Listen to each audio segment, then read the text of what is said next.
ಹಾವೇರಿ ಜಿಲ್ಲೆಯ ಹಾನಗಲ್ ಪಟ್ಟಣದಲ್ಲಿ ಕಾಂಗ್ರೆಸ್ನ ಮುಸ್ಲಿಂ ಮುಖಂಡರು ಶ್ರೀನಿವಾಸ್ ಮಾನೆ ಅವರಿಗೆ ಸಚಿವ ಸ್ಥಾನ ಸಿಗಬೇಕು ಎಂದು ಆಗ್ರಹಿಸಿ ಕಾಶ್ಮೀರಿ ದರ್ಗಾದಲ್ಲಿ ವಿಶೇಷ ಪ್ರಾರ್ಥನೆಯನ್ನು ಸಲ್ಲಿಸಿದ್ದಾರೆ. ಇನ್ನು 2023ರ ವಿಧಾನಸಭಾ ಚುನಾವಣೆಯಲ್ಲಿ ರಾಜ್ಯದಲ್ಲಿ ಕಾಂಗ್ರೆಸ್ ಸರ್ಕಾರ ಅಧಿಕಾರಕ್ಕೆ ಬರಲು ಶ್ರೀನಿವಾಸ್ ಮಾನೆ ಅವರ ಪಾತ್ರ ಮಹತ್ವದಾಗಿತ್ತು ಎಂದು ಮುಖಂಡರು ತಿಳಿಸಿದ್ದಾರೆ.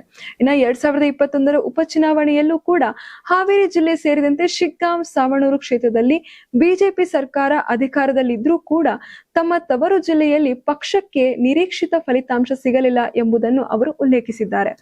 ಅದೇ ಸಂದರ್ಭದಲ್ಲಿ ಶಿಗ್ಗಾಂವ್ ಸವಣೂರು ಉಪಚುನಾವಣೆಯಲ್ಲಿ ಕಾಂಗ್ರೆಸ್ ಅಭ್ಯರ್ಥಿ ಯಾಸೀರ್ ಖಾನ್ ಪಠಾಣ್ ಅವರನ್ನು ಗೆಲ್ಲಿಸುವಲ್ಲಿ ಶ್ರೀನಿವಾಸ್ ಮಾನೆ ಪ್ರಮುಖ ಪಾತ್ರವನ್ನು ವಹಿಸಿದ್ದರು ಎಂದು ಹೇಳಿದ್ದಾರೆ. ಹಾವೇರಿ ಜಿಲ್ಲೆಯಲ್ಲಿ ಕಾಂಗ್ರೆಸ್ನಿಂದ 6 ಶಾಸಕರು ಆಯ್ಕೆಯಾಗಿರುವ ಹಿನ್ನೆಲೆಯಲ್ಲಿ ಜಿಲ್ಲೆಯ ಯಾವುದೇ ಶಾಸಕರಿಗೆ ಸಚಿವ ಸ್ಥಾನ ನೀಡಿದ್ರೂ ಸಂತೋಷವಾಗುತ್ತೆ ಎಂದು ಕಾಂಗ್ರೆಸ್ ಮುಖಂಡ ಮತೀನ್ ಶಿರಬಡಗಿ ತಿಳಿಸಿದ್ದಾರೆ. ಒಟ್ಟಿನಲ್ಲಿ ಹಾವೇರಿ ಜಿಲ್ಲೆಯ ನಾಯಕತ್ವಕ್ಕೆ ಸಚಿವ ಸಂಪುಟದಲ್ಲಿ ಸೂಕ್ತ ಪ್ರಾತಿನಿಧ್ಯ ನೀಡಬೇಕು ಎಂಬ ಒತ್ತಾಯ ಮತ್ತಷ್ಟು ಬಲಗೊಂಡಿದೆ. ಈಗಾಗಲೇ ಕಾಂಗ್ರೆಸ್ ರಾಜ್ಯ ರಾಜಕಾರಣದಲ್ಲಿ ಡಿ.ಕೆ. ಶಿವಕುಮಾರ್ ಅವರು ಸಿಎಂ ಆಗಿ ಪ್ರಮಾಣ ವಚನ ಸ್ವೀಕರಿಸಿದ್ದಾರೆ.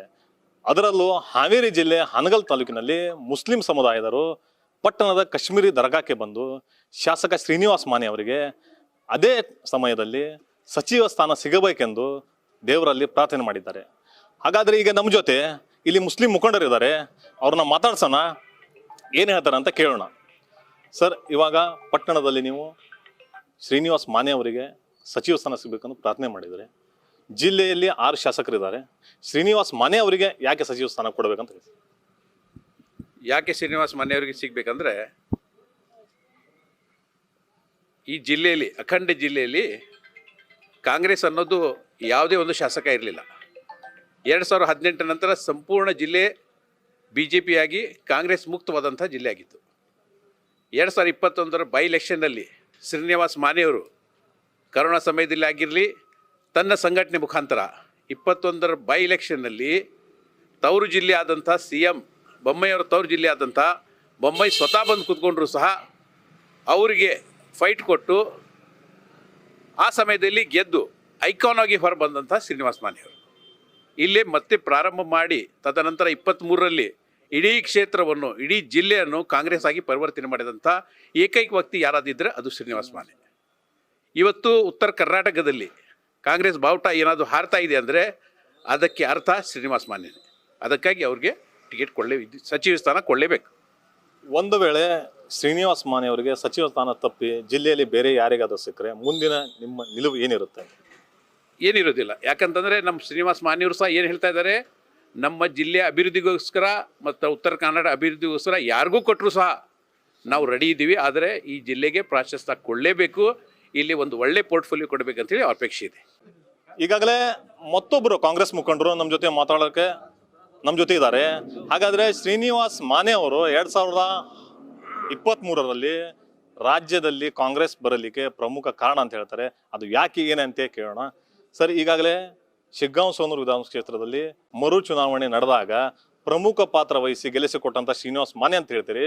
ಆದರೆ ಅದಕ್ಕೆ ಈಗ ಜಿಲ್ಲೆಯಲ್ಲಿ ಶ್ರೀನಿವಾಸ್ ಮಾನೆ ಅವರಿಗೆ ಯಾಕೆ ಸಚಿವ ಸ್ಥಾನ ಸಿಗಬೇಕಂತ ಹೇಳಿ?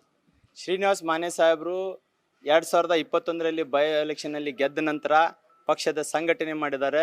ಜೊತೆಗೆ 2023ರಲ್ಲಿ ಜಿಲ್ಲೆಯಲ್ಲಿ ಪಕ್ಷದ ಸಂಘಟನೆ ಜೊತೆಗೆ ಎಲ್ಲ ಶಾಸಕರು ಗೆಲ್ಲುವಂಥ ಕಾರ್ಯಕ್ರಮವನ್ನು ಶ್ರೀನಿವಾಸ್ ಮಾನೆ ಅವರು ಮಾಡಿದ್ದಾರೆ. ಆಮೇಲೆ ಸ್ಥಳೀಯವಾಗಿ ಹಾನಗಲ್ನಲ್ಲಿ, ವಿಶೇಷವಾಗಿ ಹಾನಗಲ್ನಲ್ಲಿ ಪ್ರತಿ ಗ್ರಾಮದಲ್ಲಿ ಎಲ್ಲ ಕಾರ್ಯಕರ್ತರನ್ನ ನಾಯಕರಾಗಿ ಬದಲಾವಣೆ ಅಂತ ಮಾಡುವಂಥ ಶಕ್ತಿ ನಮ್ಮ ಶ್ರೀನಿವಾಸ್ ಮಾನೆ ಸಾಹೇಬ್ರ ಕಡೆ ಇದೆ.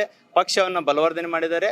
ಜೊತೆಗೆ ಬಸವರಾಜ ಬೊಮ್ಮಾಯಿಯವರು ಶಿಗ್ಗಾಂವದಲ್ಲಿ ರಾಜೀನಾಮೆ ಕೊಟ್ಟ ನಂತರ ಉಪಚುನಾವಣೆಯಲ್ಲಿ ನಮ್ಮ ಹಾನಗಲ್ಲಿನ ಪ್ರತಿಯೊಬ್ಬ ಕಾರ್ಯಕರ್ತರನ್ನ ತಗೊಂಡೋಗಿ ಶಿಗ್ಗಾಂವದಲ್ಲಿ ನಿಂತ್ಕೊಂಡು ಎಲ್ಲ ಕಾರ್ಯಕರ್ತರ ಜೊತೆಗೆ ಕೆಲಸ ಮಾಡಿಸಿ ಶಿಗ್ಗಾಂವದಲ್ಲಿನೂ ಸಹಿತ ಕಾಂಗ್ರೆಸ್ ಪಕ್ಷದ ಅಭ್ಯರ್ಥಿ ಗೆಲ್ಲುವಂಥ ಕೆಲಸ ಕಾರ್ಯಗಳನ್ನು ಶ್ರೀನಿವಾಸ್ ಮಾನೆ ಸಾಹೇಬರು ಮಾಡಿದ್ದಾರೆ. ಅದರ ಜೊತೆಗೆ ಹೊಸ ರೂಪರೇಷೆಗಳನ್ನು, ಸಾರ್ವಜನಿಕರವಾಗಿ ಬರ್ತಕ್ಕಂಥ ಕಾರ್ಯಕ್ರಮಗಳನ್ನು ತರುವಂಥ ಕೆಲಸವನ್ನು ಶ್ರೀನಿವಾಸ್ ಮಾನೆ ಸರ್ ಮಾಡೋರಿದ್ದಾರೆ. ಜೊತೆಗೆ ಅವರು ವಿಧಾನ ಪರಿಷತ್ ಸದಸ್ಯರಾಗಿ 2 ಸರಿ ಮತ್ತು ವಿಧಾನಸಭೆ ಈಗ ಸದಸ್ಯರಾಗಿ ಹಾನಗಲ್ಲಿಂದ 2 ಸರಿ ಆಯ್ಕೆಯಾಗಿ ಬಂದಿದ್ದಾರೆ. ಅವರು 17 ವರ್ಷ ತಮ್ಮ ಪಕ್ಷದಲ್ಲಿ ತಮ್ಮ ಅನುಭವವನ್ನು ಹೊಂದಿದ್ದಾರೆ. ಅವ್ರಿಗೆ ಈ ಜಿಲ್ಲೆಯೊಳಗೆ ಅವ್ರಿಗೆ ಸಚಿವ ಸ್ಥಾನವನ್ನು ಕೊಟ್ಟರೆ ಈ ಜಿಲ್ಲೆ ಮತ್ತೆ ಮುಂದಿನ ದಿನಗಳಲ್ಲಿ ಕಾಂಗ್ರೆಸ್ಮಯ ಆಗಲಿಕ್ಕೆ ಗಟ್ಟಿಯಾಗಿ ನಿಲ್ಲಲಿಕ್ಕೆ ಕಾರಣೀಕರ್ತರು ಶ್ರೀನಿವಾಸ್ ಮಾನೆ ಸಾಹೇಬರು ಆಗ್ತಾರೆ ಅಂತ ಇದೆ. ಜೊತೆಗೆ ನಮ್ಮ ವಿಧಾನ ಪರಿಷತ್ತಿನ ಸದಸ್ಯರಾಗಿರ್ತಕ್ಕಂಥ ಸಲೀಂ ಅಹಮದ್ ಸಾಹೇಬರು ಸಹಿತ ಇಲ್ಲಿ ನಮ್ಮ ಸಚಿವ ಸ್ಥಾನದ ಆಕಾಂಕ್ಷಿಯಾಗಿದ್ದಾರೆ. ಅವ್ರಿಗೂ ಸಹಿತ ಮುಸ್ಲಿಂ ಕೋಟಾ ಮತ್ತು ಕಿತ್ತೂರು ಕರ್ನಾಟಕ ಭಾಗದಲ್ಲಿ ಮುಸ್ಲಿಂ ಕೋಟಾದಲ್ಲಿ ಅಲ್ಪಸಂಖ್ಯಾತರ ಕೋಟಾದಲ್ಲಿ ಅವ್ರಿಗೂ ಸಹಿತ ಸಚಿವ ಸ್ಥಾನಕ್ಕೆ ತಾವೆಲ್ಲ ಸಚಿವ ಸ್ಥಾನ ನೀಡಬೇಕಂತ ಕೇಳ್ಕೊತೀವಿ.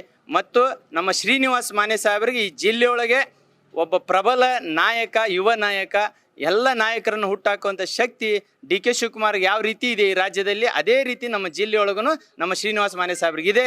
ಆ ಕಾರಣದಿಂದ ನಾವು ಶ್ರೀನಿವಾಸ್ ಮಾನೆ ಸಾಹೇಬರಿಗೆ ಡಿ ಕೆ ಶಿವಕುಮಾರ್ ಸಾಹೇಬರು ತಮ್ಮ ಸಚಿವ ಸಂಪುಟದಲ್ಲಿ ಸ್ಥಾನಮಾನವನ್ನು ನೀಡಬೇಕಂತ ಇವತ್ತು ನಾವು ಹಾನಗಲ್ನ ಕಾಶ್ಮೀರಿ ದರ್ಗಾದಲ್ಲಿ ಹಿಂದೂ ಮುಸ್ಲಿಂ ಎಲ್ಲ ಬಾಂಧವರು ಆಲಾ ಹಜರತ್ ದರ್ಗಾದಲ್ಲಿ ಪ್ರಾರ್ಥನೆ ಮಾಡೋದ್ರ ಮೂಲಕ ಮತ್ತೊಂದು ಸರಿ ನಮ್ಮ ಕಾಂಗ್ರೆಸ್ನ ಹೈಕಮಾಂಡ್ಗೆ ನಾವು ಹೇಳ್ತೀವಿ, ನಮ್ಮ ಶ್ರೀನಿವಾಸ್ ಮಾನೆ ಸಾಹೇಬರಿಗೆ ಸಚಿವ ಸ್ಥಾನವನ್ನು ನೀಡಬೇಕು ಅಂತ ಹಕ್ಕೊತ್ತಾಯವನ್ನು ಮಾಡ್ತೀವಿ. ಇಷ್ಟು ಮುಸ್ಲಿಂ ಮುಖಂಡರ ಮಾತು. ಶ್ರೀನಿವಾಸ್ ಮಾನೆ ಅವರಿಗೆ ಅಷ್ಟೇ ಅಲ್ಲ, ಕಿತ್ತೂರು ಕರ್ನಾಟಕ ಭಾಗದಲ್ಲಿ ಸಲೀಂ ಅಹಮದ್ ಸಾಹೇಬ್ರಿಗೂ ಕೂಡ ಸಚಿವ ಸ್ಥಾನ ಸಿಗಬೇಕಂತ ಹೇಳ್ತಾರೆ. ಹಾಗಾದ್ರೆ ಹಾವೇರಿ ಜಿಲ್ಲೆಯಲ್ಲಿ 6 ಶಾಸಕರು ಯಾರಿಗಾದ್ರೂ ಸಚಿವ ಸ್ಥಾನ ಸಿಗುತ್ತಾ ಅಥವಾ ಹೊರಗಿನವರೇ ಬಂದು ಮತ್ತೆ ಸಚಿವ ಸ್ಥಾನವನ್ನು ಅಲಂಕರಿಸ್ತಾರ? ಕಾದು ನೋಡಬೇಕಾಗಿದೆ. ಇರ್ಫಾನ್, ಕರ್ನಾಟಕ ಟಿವಿ, ಹಾವೇರಿ.